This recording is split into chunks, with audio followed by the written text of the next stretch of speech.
Welcome to SEL in EDU. where we discuss all things social and emotional in education. I'm Krista. And I'm Craig, and we are your hosts on this journey. Hello, SEL and EDU family. We are here kicking off the 2024 new year. Craig, hello, how are you? I'm doing well. I was doing well. Just winter break and holiday break has been good for me. You get a great exfoliation. Oh, Great yeah. exfoliation. Winter Bill To from see the clock Boston. turn. So we are kicking off this is our third season of SEL and EDU. All right. And this is actually our SEL and EDU, a deeper view. Just me and you talking, hanging out. Yes. Chit-chatting, seeing what you're doing. Yeah. I think this is going to be pretty promising for us to have this opportunity to do reflections on how we're showing up in the world, reflections on some of the conversations that we're having with some of our guests, which is exciting.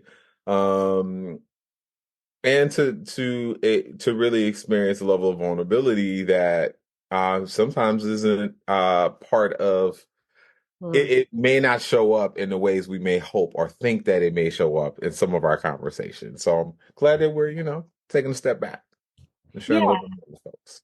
I agree, because I think that we learn so much when we talk with other people, and things that we reflect on and ruminate on, and things that happen behind the scenes that people don't always see or get to hear us talk about. And so we're still going to meet with people and release the podcasts every other Wednesday. So you'll still get to hear from amazing educators who are sharing their expertise and experience. How are they showing up in the educational world, and what is important for them, and how do they move that forward? And but we get to share a little bit about us too. Yeah. And, what we've been ruminating on. So great. Yeah, I'm excited about this. Me too. My brain is just whirling with all kinds of wonderful things. So I'm just really excited. Like, yeah. Well, and so one of them too is that these are going to be more timely, I guess, right? So we're recording, right now it's January 2nd. It's going out live tomorrow. Yes. So what we're talking about is in real time. And the last time you and I talked, I said, hey, can we, record this next one, because I'm going on a trip with my family. My 3 boys and my husband were going to Puerto Rico. My husband and I were there in February. We loved it. Like, I love to travel. I love experiencing new places and things. And usually I'm like, okay, that's cool. I saw this place. Let's go somewhere else. And it just, for me, Puerto Rico hit differently. And so when we were there in February, we rented a car and we traveled like half of the island and went to all of these different cities, and we wanted to take the boys back. And so we wrapped this whole vacation around, and it was a part of their holiday gifts, around going to the bioluminescent bays in Vieques, which is a small island off of Puerto Rico. We didn't get there. We didn't get there because there is a ferry that runs from Ceiba to Vieques 5 times a day. We went on to buy tickets, and they're like, no, you have to come in person. And so we got there at 6:30 in the morning. And to me, I'm like, oh, a ferry, like in the US, I don't know. And I get on a ferry, it's running like every half an hour. And they're like, oh, we can get you there by 8:00 tonight. There's an 8:00. And I'm like, oh, well, that's not going to work. And we were at a military base. So I'm like, we can't sit here for 12 hours. So we didn't get there. But one of the things that I really appreciated about the trip is that when my husband and I travel, we do Airbnbs, take Ubers. He speaks Spanish and Italian fluently. So we get to talk to people and learn about them and about the culture and where to go, where to eat. And it was interesting for my boys to see that, sometimes people go for all inclusives and they go to this resort. And actually we went to a beach right near our resort, and there were people at the pool and people on their private beach. And I said, but you don't really get to see the place that you're at if you Mm. leave that resort. And that's not how we travel. Mm. So, I think we did one all inclusive in the Bahamas one time, but every other time we kind of piecemeal our trip together. And so Mm. I'm curious for you and Amari, what kind of travelers are you? And I think there's a time and place too when you're like, I just need a place to chill and Mm. relax and do nothing. Um, Yeah. and then sometimes it's like we need to explore. Yeah. Well, So what's interesting is 2 years ago, for the new year, we actually did go to Puerto Rico as well. mhm. We stayed at a hotel because the love of my life loves the Marriott. And, this is not advertising for the Marriott. It's just really more that is his lane. And we have stayed at Airbnbs. So like this holiday, we did stay at an Airbnb. But what uh what we have found is each place that we've been for the holiday has been a welcome surprise of great conversations with folks, interesting cultural experiences because we throw ourselves into the food and throw ourselves into a whole lot of engagement of like this is the thing happening in this place at this time, which I think is, you know really reminiscent of my spirit. Like this year, my theme is centered on Beyonce's Renaissance album. And the song that I think about the most when I think about the question you ask in regards to just how did me and Omari move and just where I'm at in my life now, I am really thinking about Church Girl and there are lines in Beyonce's in this track that says, I'm warning everybody, as soon as I get in this party, I'm gonna let go of this body. I'm gonna love on me. Nobody can judge me but me. I was born free. And this year, I want to experience like going all in on experiences. I want to really live for the moment and I want to really enjoy whatever comes. And I love a good party, but I found that I've been fairly restricted. I've restricted myself in how much I open up in the world. Because I have this whole thought process that people are going to, unnaturally judge me for. Yeah. So we went to Maine, went to Verona Island, and right on the Penobscot River. It's about 25 minutes away from Bangor, Maine, and it's 45 minutes away from Arcadia National Park. I love the air. Been to Maine several times, and I can be honest and say that when we got there, our Airbnb was a wonderful family owned home right on the water, and we dropped our things in the house and said, all right, we know we're going to cook for the holiday. We were there for Christmas, so we knew we were going to do all the things we need to get food. And so we get to Hannaford because Hannaford is, it was a stone's throw from where we were staying. And I remember um, arriving at the Hannaford parking lot. We parked, and I took a deep breath because I'm like, we're going to be the only chocolate chips in this mix. How are we going to be treated? And I really thought about that deeply. Like, okay, like, I'm wearing this big old Santa Claus hat and I'm feeling jolly in my, like, I wish people could see my little Santa pants because I got some Santa pants and I got a little Santa hat and all that. But we got in there, nothing but love. Like, there was so many smiles. There were folks like, "Hey, Santa," and one guy was like, "Could you go outside and tell my two kids that they've been good and you're gonna stop by?" I was like, "What?" And I'm just like, it again surprised me because I went into this experience wondering, like, okay, are they going to look at us crazy? Are they going to stare? Are they going to ignore us? Like, are we going to experience some level of judgment? But it was complete opposite. And so it really continues to cement for me that the human connection is so powerful. And if you go in with a positive energy and mindset, you'd be surprised what you get on the other side. And so I was very surprised, but loved everything that we experienced. I'm sorry. I had to laugh out loud because I love how you describe things. And as soon as you went, the only two, I'm like, oh boy, here it comes.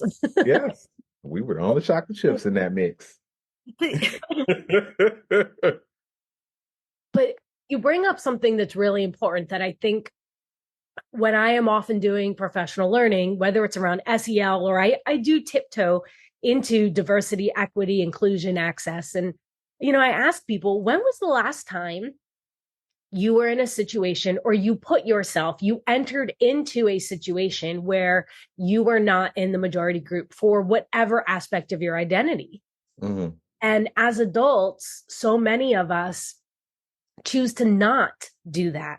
Mm-hmm. And choose to keep ourselves in that safe space or that perceived safe space. And that's not where we grow. That's not where we have those connections, like you said, and we feel the love because we sit in this idea of like fear or judgment or a misunderstanding or a perception of what we think something else or someone else is. And it's only when you get a chance to be there, I think good for your own soul to challenge. And I'm saying this as a white person, right? It's good for me. And I'm reflecting on that, thinking I'm very thankful for our dear friend Jamila Parker, who there was the first HBCU festival came to Philly this summer. And I'm like, oh my God, I really want to go to see not only the drum lines, but the steppers. And do you think I can go? Can I go with you? She's like, yes. White people go to HBCUs too. I'm like, yes. I didn't know that. Oh, okay.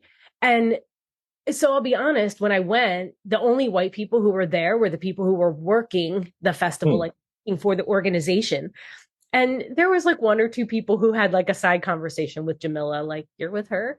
But it was in fun. It wasn't a bad thing. It was like, but I was what can I be a white chocolate chip? Absolutely. Hello. They're amazing as well. Come on now.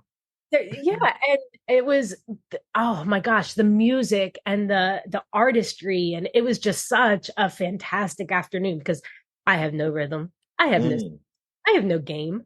I can't do this. But I think these are the things that we ruminate on, right?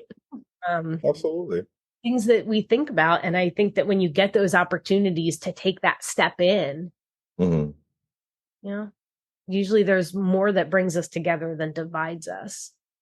Absolutely. I would agree wholeheartedly. Maya Angelou says, I am human. And I was listening to a podcast, I think either on the way or after we arrived back with Janelle Monáe and Trevor Noah. Trevor Noah has a new podcast. I forget the title of his podcast, but if you put Trevor Noah and Janelle Monáe in, you have an opportunity to really listen to what resonated so much for me. Janelle Monáe defying boundaries and expectations of what it means to embody gender. Specifically, she has this wonderful way of blending things that are non-binary, binary, feminine, masculine, and she has a great sense of self. And this comes out in her new album, Age of Pleasure. So I guess, a lot of music has really been centered in my spirit over the course of, music's always been in my spirit, but like it's inspiring so much as I think about it. And as I'm thinking about who's been influential, each person has been like a Black woman, a woman of color. But what from this conversation, Trevor and Janelle Monáe talk about her arc and how important it was for her to evolve from her religious upbringing, spiritual upbringing, and just how she was cultivated in her environment early on and how that lives today.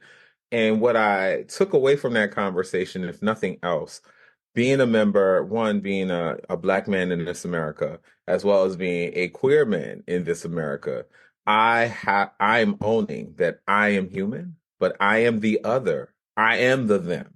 And so when people talk about the binary and they, we get caught up in pronouns and things like that, I realize that sometimes when people are talking about them, they talk about me. If you're talking about the other, I am the other, but I'm also human, And Yeah. so I think that as long as we continue to evolve and we continue to be open, you be completely blown away at what you have the opportunity to do in this great hard work of just, again, connecting with folks, just being open to the experiences and leaning into, okay, why am I feeling this way? Like, why is there that thing that's surfacing as I'm in this environment that feels totally new? And so I know we're going to talk a lot more over the course of this season about like inner being, our sense of inner view, like how do we see ourselves and look at how we show up in the environment, but also what is our thinking around that? What do we think people are perceiving and why? And why is that a thing of concern, like, or of interest or inquiry? So I'm really excited to really just dig into that a little bit more because I think that it's just going to make for richer conversations across, our season. Absolutely. And I know that you and I have often talked about, when we're doing professional learning or working with other educators and learning from each other and our friends, what does it look like, or how do you create what people refer to as brave and safe spaces, where we're not editing this. Okay, I will admit to all of you, I coughed a little bit earlier, so I'm going to edit that out because you don't need to hear that. But nothing else around this SEL and EDU, a deeper view, or is going to be edited. So, it's you and I want to create this safe and brave space where we can say, hey, think about that, or that I felt this, or, here's another perspective. Because not only I want other people to learn along with us. Like, yes. I don't want to ever just be stagnant. And so what is this, not only evolution and transformation of ourselves in this journey, but how can we do that in our learning spaces so that our students can thrive? Every single one of our students, regardless of their identity, and all the different facets that go with that identity. And that's what SEL and EDU is about, right? Absolutely. How do we all thrive and help each other thrive and lift each other up? And so I'm ready for this. Year 3, here we go. I'm looking forward to it as well. I'm a little nervous. I'm like, I don't know what's going to come out because, as the year continues to evolve and unfold, I am most interested in like what will surface, like where will we be unpacking some things, where we're going to experience some tension, and how do we stand in it and bring each other along for the journey for whatever comes with it. So I'm excited. I'm excited about that as well. Let's do it. We've already been friends for 10 years. You're not getting rid of me. And vice versa. Like, we're not going in. This for the long haul. And to just bring this full circle around to talking about journeys together, we, along with some dear friends of ours, are heading to Ghana in July. Yes.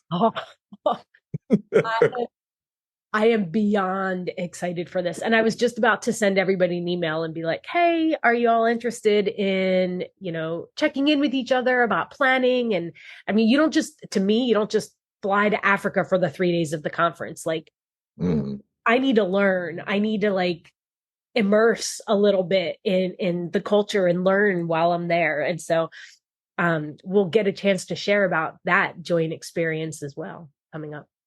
Yeah, it is. I've been to I've definitely been to Africa a few times now, and I'm excited that so many of us will have an opportunity to really collaborate and be in community with our extended family in Ghana, ASCD and beyond. So yes.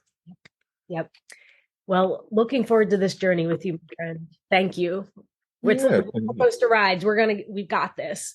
And we're also still having our guests. So if you're listening and you're like, hey, I have something to share, reach out to one of us. We would love to have you as a guest on our show. We actually are talking to two new people tomorrow, I believe, that will be released in February. So we've got podcasts lined up, and you'll get to hear more of our stories along the way. So thank you for supporting us and for being with us into year 3 SEL and EDU family. Yeah. So until you click on another one of our wonderful podcasts, it's coming up absolutely soon. We want to remind you, hold yourself real tight, you and all those you love, and continue to stand beautifully in the light. We are so glad you're part of the SEL and EDU family. Love you much.